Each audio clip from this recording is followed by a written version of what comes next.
The moment I heard those words, everything went quiet. Not the peaceful kind of quiet you feel on a Sunday morning with coffee and sunlight through the curtains. The kind of quiet that fills your ears right after something breaks, something that cannot be put back together. I am 68 years old. I raised my son in the house I am standing in right now. I planted every rosebush in this yard. I painted these walls twice with my own hands. My husband Walter and I paid off this mortgage together. 22 years of payments.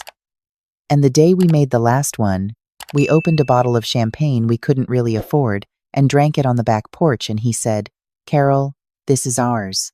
No matter what happens, this is ours." He passed away 14 months before any of this happened. I wish he had been here. I think things would have gone very differently, but Walter was gone, and I was alone.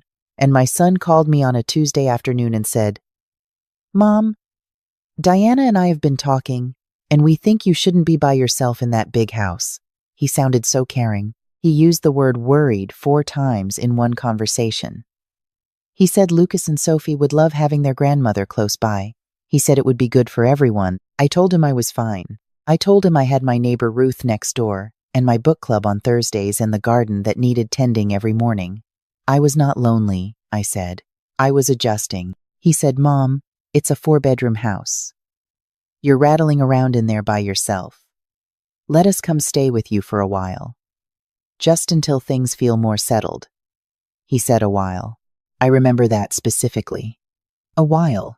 Not forever. Not permanently. A while. I said yes because he was my son, and because Lucas was 7 and Sophie was 5, and because the house did feel large, some evenings when the sun went down, and Walter's reading chair sat empty, and the silence was a different kind than the one I had grown to love. I said yes because I thought it would be temporary. Because I thought my son was a good man. They moved in on a Saturday in March. Diana organized the kitchen while my son carried boxes. And the children ran through the hallways shrieking, with the particular joy that children have in a new space, and I stood at the door of my own living room watching someone else rearrange my furniture, and I told myself, this is what family looks like. This is good. Diana had strong opinions about where things should go. The coffee maker I had used for 11 years was placed in a cabinet because it was, according to her, taking up valuable counter space. My ceramic rooster that Walter had bought me at a farmer's market in Vermont was moved to a shelf in the hallway where I could not see it from my usual chair. Small things. I told myself they were small things. The first month was genuinely nice in some ways. Lucas would climb into bed with me on weekend mornings and ask me to tell him stories about when his father was little. Sophie followed me around the garden and asked the name of every plant. Her small face tipped up at me with complete seriousness, as though the name of a rosebush was the most important information in the world. I cooked Sunday dinners. My son thanked me for them. Diana was pleasant at the table and sometimes helped with the dishes afterward. It was in the second month that my son sat down with me at the kitchen table and said he wanted to talk about finances. I had been expecting something like this. They had moved in partly, I understood, because their rent in the city had become unmanageable. Diana had left her job to be home with the children. My son's salary covered them, he said, but things were tight. He asked if I would consider accepting a small contribution from them toward utilities and groceries, rather than them paying rent elsewhere. I said, of course. I said I didn't need anything from them. He said that wasn't sustainable, that he wanted to contribute, that it was important to him to feel like he was not simply taking. I appreciated that. I respected it. We agreed on $300 a month, which frankly would not have covered a fraction of what it cost to run that house, but I said nothing about that because I did not want money to become the center of our relationship. Walter would have handled it differently. Walter would have laid everything out on a spreadsheet and made it logical. But I wanted peace more than I wanted fairness. And at 67, I thought I had earned the right to make that choice. 300 became 600 at the beginning of the 5th month. My son brought it up himself. He said prices had gone up, that utilities were higher than he expected, that it was only right. I agreed, because he was right that costs had risen and because I did not want to seem petty. $600 from my Social Security and the small pension from Walter's retirement fund left me with enough. Not comfortable, but enough. It was around this time that I started noticing other things. The way Diana would speak to me in the kitchen as though she were explaining things to a child. The way my son would sometimes start a sentence and then stop, glancing at his wife, as though checking for permission to finish it. The way my own name had been quietly removed from the calendar on the refrigerator, which I had put there myself the first week they arrived, and replaced with the family's schedule, soccer practice and piano lessons and dinner plans, none of which included me unless I asked directly. I told myself I was being sensitive. I told myself that any adjustment period involves friction. I told myself that Walter had always said I noticed too much, that my attention to detail was both my greatest strength and the thing most likely to make me miserable. I would water my roses in the mornings and have long conversations with Walter in my head, and he would tell me to give it time, and I would try. The conversation that changed everything happened on a Wednesday evening in October. I came downstairs for a glass of water around 11 o'clock and heard my son and Diana talking in the kitchen. The door was not fully closed. I was not eavesdropping in any intentional way. I simply stopped when I heard my name. Diana was saying that it was time to think about the next step, that the house was worth considerably more than when Walter and I had bought it, that the market was still favorable, that her sister knew a real estate attorney who handled estate matters, which was not the same as what I thought of as an estate attorney, but which apparently involved helping families manage assets during what Diana called a transitional period. My son said something I couldn't hear clearly. Diana said, "Your mother is 67. She's going to need more help than we can provide at some point anyway. We'd be doing her a favor to start thinking about this now." I stood in that hallway for a long moment. Then I went back upstairs, very quietly, and I sat on the edge of my bed in the dark, and I thought about Walter saying, "This is ours. No matter what happens, this is ours." And I understood that the word favor Diana had used was not about me at all. The next morning I called my friend Patricia, who had gone through something similar with her own daughter-in-law 3 years before. Patricia gave me the name of a lawyer. I wrote it down on a piece of paper and put it in the zippered inside pocket of my good handbag, which Diana never touched, but I did not call the lawyer yet. I waited. I told myself I could have misunderstood. I told myself that hearing half a conversation in a dark hallway was not evidence of anything. I told myself I would watch and see. What I saw, over the next 6 weeks, was a gradual tightening. My son had a new password on his laptop that I would never have tried to look at, but which he pointedly turned away from me when he opened it.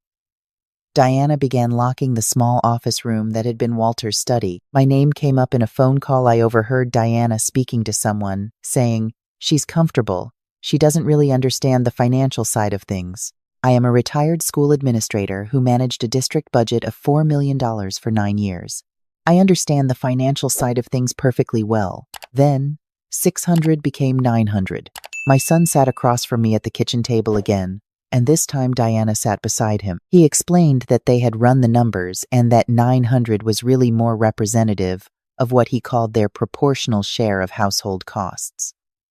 I looked at him. I looked at the woman sitting beside him who was wearing a new watch I had not seen before. I thought about Walter. I thought about the mortgage payment book we had kept in the top drawer of the same kitchen table we were sitting at now, and I said something I had not planned to say. I said, "What does $900 a month buy?" "Exactly. Because what I paid to run this house for 22 years bought me the right to sit in my own kitchen without being charged for it." The silence was significant. Diana pressed her lips together. My son looked at the table. I felt something move in my chest, not anger exactly. Something older than anger. Something that had been patient for a very long time. My son said, "Mom, we're not trying to make this adversarial." I said, "I know you're not, and I paid the $900. Not because I accepted it, because I needed time." What I did not tell them was that I had called the lawyer the previous Friday. Her name was Miss Herrera, and she was matter-of-fact and thorough, and she did not express surprise at anything I told her, which told me she had heard versions of this story before. She explained what my rights were as the sole title holder of my property. She explained what a quitclaim deed was, and why I should make absolutely certain no one had asked me to sign anything in the past 8 months that I had not fully read. I went through every piece of paper I had signed since March. I found nothing they had not moved that far yet. Miss Herrera said that was fortunate. She told me what steps to take to protect myself. I took notes in a small notebook I bought specifically for this purpose and kept with the piece of paper in my handbag. My 68th birthday fell on a Saturday in November. My son and Diana said they wanted to have a small gathering, just family, just close people. Diana's parents drove up from Richmond. Her sister came with her husband. My friend Ruth was invited at my request. My son's college friend Mark came with his girlfriend. There were 14 people in my living room that afternoon, in my house, on my birthday, and I had baked the cake myself because Diana had offered, and I had declined because baking my own birthday cake was something I had done for 40 years and I saw no reason to stop. Everything was pleasant for the first 2 hours. The children ran in the yard. Someone opened a bottle of wine. Ruth and I sat in the corner and talked about her daughter's new baby, and I felt almost normal, almost like myself, almost like the woman who had lived in this house for decades and known who she was. Then Diana's sister asked, in that particular tone some people use that sounds like small talk but isn't, how I was managing everything on my own. She meant financially. The way she tilted her head made that clear. Diana was standing nearby and she said, without looking at me, she's comfortable. We take care of most things. Ruth glanced at me.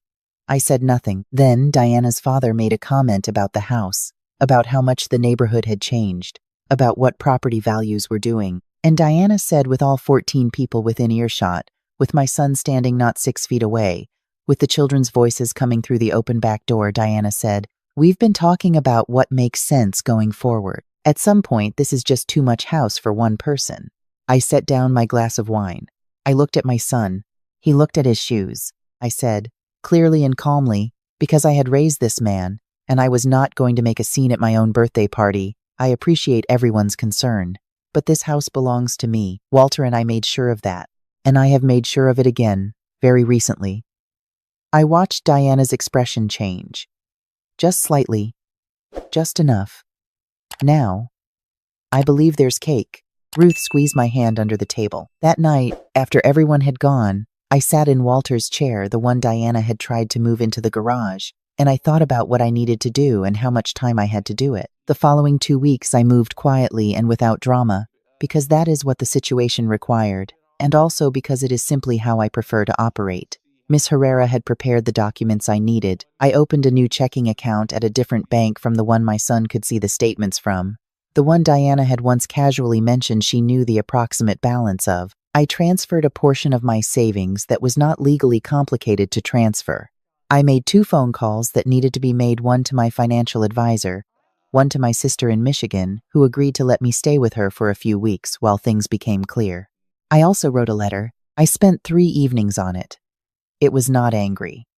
It did not list grievances in the way I might have been tempted to. It simply stated what I knew, what I had done to protect myself, and what would happen next from a legal standpoint regarding the property and occupancy. I mentioned Miss Herrera by name. I mentioned the meeting we had had and the documents that had been prepared. I mentioned, gently but plainly, that my son had been welcome in my home and that what had transpired was a choice he had participated in, and that I loved him, and that I hoped when the dust settled we could find our way back to something honest.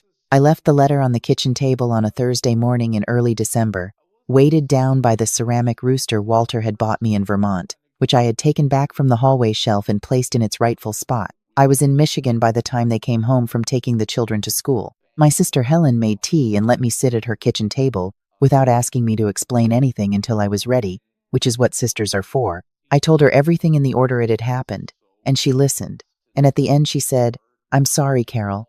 I'm so sorry you had to be this smart about people who should have made it easy for you to be kind. That was the thing that made me cry finally. Not the anger, not the money, not even Walter's chair. That sentence. That I had to be this smart. My phone rang 11 times that Thursday. My son called twice from his cell. Once from Diana's phone.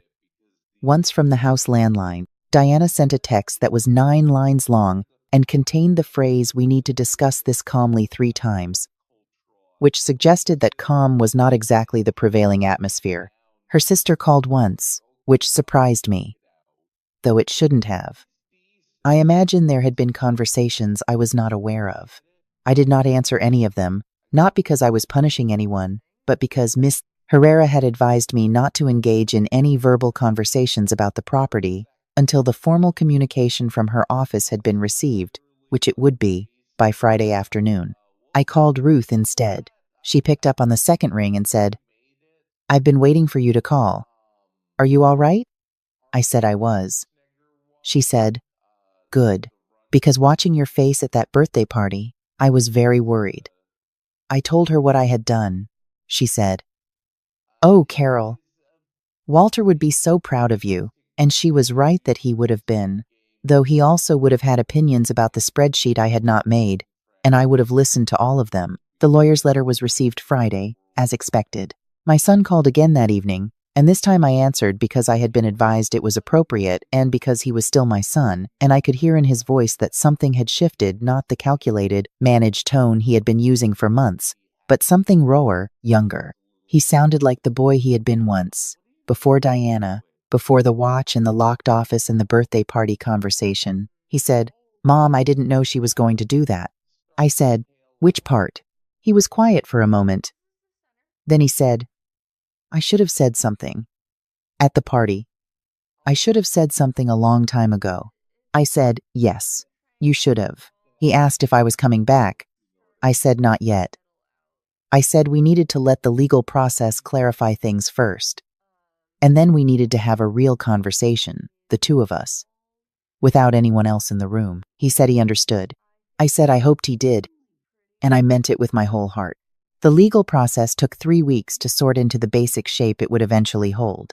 The details are not ones I will go into, because they involve my son, and however things stand between us, he is still my son, and I am not in the business of laying out a man's failures for public accounting. What I will say is that the house remains mine, as it was always mine, as Walter knew it would need to remain. I will say that a quitclaim deed that had been prepared but not yet shown to me was discovered during the process and was destroyed without my signature ever being on it. I will say that Diana and my son are no longer living in my house. I will say that I packed the ceramic rooster in the first box and carried it personally. I am back in my own home now. Ruth comes for tea on Tuesdays. My grandchildren, Lucas and Sophie, come on Saturday afternoons, which my son and I arranged together in a phone call that was hard but honest. And those afternoons are the best part of my week. Lucas still asks me to tell him stories about when his father was little. Sophie still wants to know the name of every plant in the garden. My son and I are finding our way back to each other. It is slow and sometimes awkward, and we are both being careful in ways that feel somewhat unfamiliar after a lifetime of easy love. But we are trying. I believe that matters. Diana and I have not spoken since December. I do not know if we will. I have made my peace with the uncertainty of that. The way you make peace with winter, not by pretending it is warm, but by trusting that you know how to dress for it. There are things I wish I had done differently. I wish I had set firmer conditions when they first moved in. I wish I had kept my finances completely separate from the beginning. I wish I had called Miss Herrera in October, the night I stood in the hallway, instead of waiting another 6 weeks out of a desire not to believe what I had heard. There is a version of this story where I was less patient with myself about those wishes, but I am 68 years old and I have learned, not always easily, that the past is not improved by the company of regret. What I know now, what I want anyone listening to this to hear, because I think there may be people who recognize something in this story, is that your home is yours. The deed with your name on it is not a technicality. The life you built inside those walls is not transferable without your permission. And love, real love, the kind worth having, does not ask you to give those things away quietly, in the name of keeping the peace. Walter knew that. He told me on the back porch with a bottle of champagne we couldn't afford. I forgot it for a while, but I remembered in time. That has to be enough, and mostly it is.